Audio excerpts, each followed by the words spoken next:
समय सीधा रुख करेंगे। केंद्रीय मंत्री किरण रिजिजू प्रेस संवाददाता सम्मेलन को संबोधित कर रहे हैं।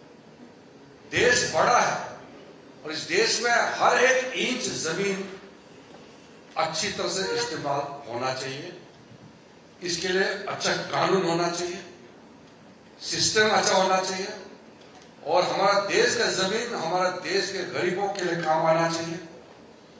इसमें कोई विवाद नहीं होना है, अच्छी तरह से इस्तेमाल होना चाहिए।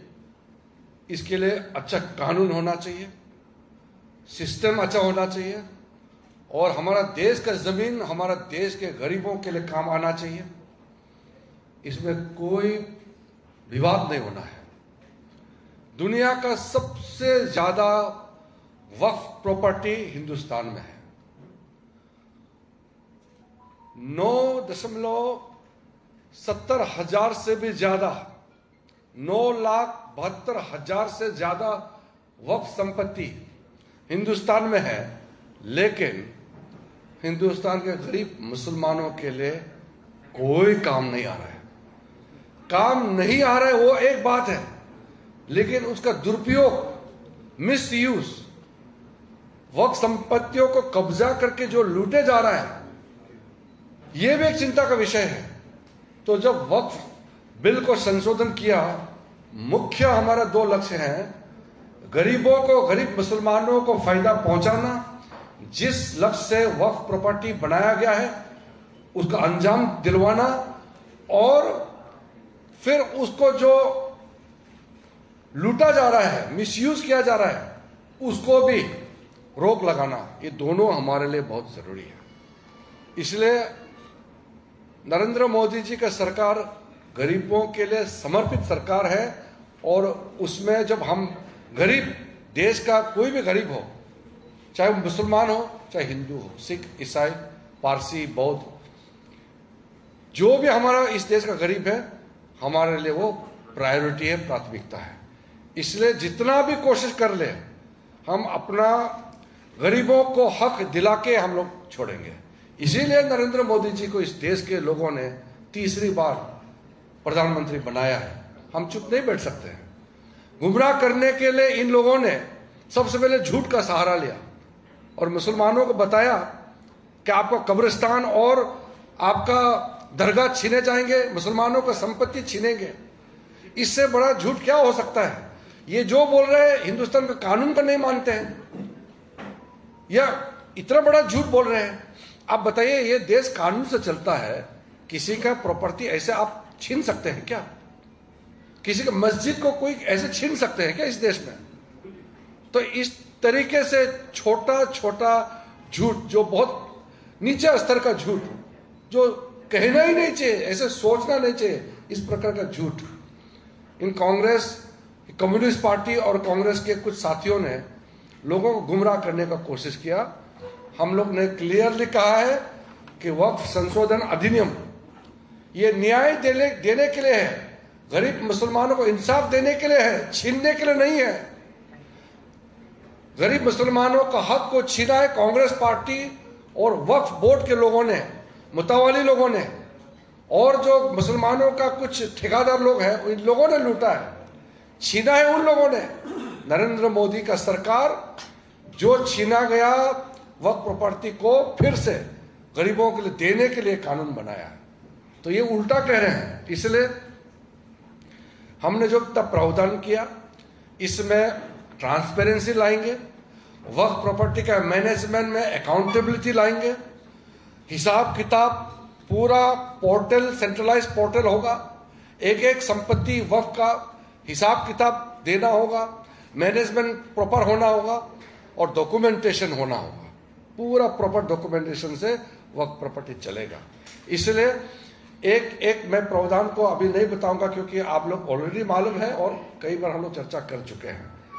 तो ये लोग अभी सड़क पर उतारने का नाटक कर रहे हैं। पश्चिम बंगाल में, मुर्शिदाबाद में जो हालत किया है, जो मुख्यमंत्री और जो कांग्रेस और उनके जो दल के साथी जो भी ये कहता है कि संसद का बनाया हुआ कानून को नहीं मानेंगे, तो देश का संविधान को ही नहीं मानते हैं। बाबा साहब भीमराव अंबेडकर का बात करके और उसी बाबा साहब को इन लोगों ने इंसल्ट किया, पहले भी आज भी कर रहे हैं। हम लोग जब विपक्ष में थे, हम तो पहली बार 2014 में मंत्री बने। हमने जिंदगी भर हम लोग विपक्ष में बैठ करके काम किया है। हम लोगों ने कभी नहीं कहा कि संसद का कानून का हम नहीं मानेंगे। हम लोगों ने कभी भी सड़क पर उतर के नहीं कहा। हम लोग दबाव डालते थे, कानून बदलना चाहिए, कानून बनाना चाहिए, ये कहते थे। हमने कभी ये नहीं कहा कि संसद का कानून का हम नहीं मानेंगे। हम कैसे कह सकते हैं इस देश का नागरिक होते हुए?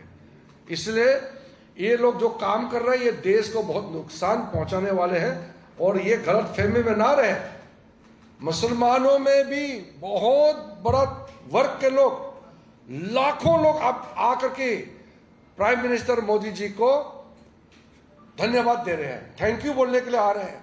मेरे पास भी लाखों लोग आ रहे हैं। इसलिए ये गलत फहमी में नहीं रहना चाहिए कि सारा मुसलमान विरोध कर रहे हैं। कुछ मुसलमान जो गुमराह किया हुआ है और कुछ मुसलमान जो मुसलमानों को वोट बैंक ट्रीट करते हैं, वो लोग गुमराह कर रहे हैं, वो सड़क पर उतारने का नाटक कर रहे हैं। आम मुसलमान इस वक्फ संशोधन अधिनियम का समर्थन कर रहे हैं, स्वागत कर रहे हैं। इस पे कोई कंफ्यूजन नहीं होना चाहिए। पूरा देश एक साथ है और इतना बड़ा देश का संपत्ति को लूटने वालों को हम लोग पूरा लोगों के सामने में एक्सपोज करेंगे। अभी कुछ दिनों के बाद हम पूरा सूची देने वाले हैं। ये जो नाटक कर रहे हैं वक्फ प्रॉपर्टी का नाम से जो लूटे जा रहे हैं, इन लोगों का हम लोग सूची जारी करेंगे, इन लोगों को एक्सपोज करेंगे। इन लोगों ने कितने सालों तो गरीब मुसलमानों के नाम में लूटा है, वक्फ संपत्ति को लूटा है, हम लोग एक्सपोज करेंगे। इसलिए कोई इस कंफ्यूज में नहीं रहना चाहिए।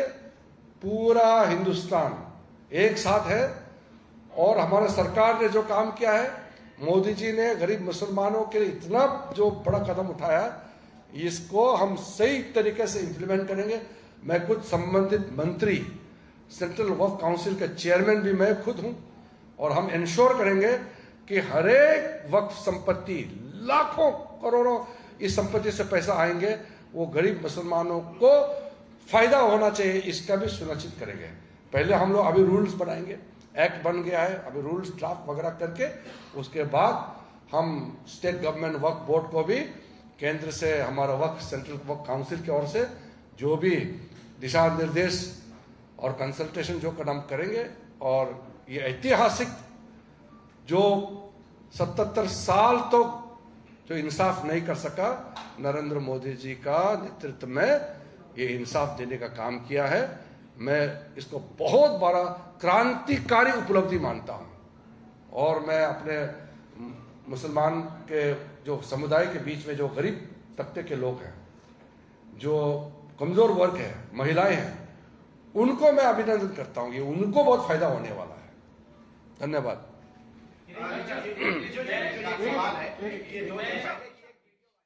केंद्रीय मंत्री किरण रिजिजू प्रेस को संबोधित कर रहे थे, जहां वक्फ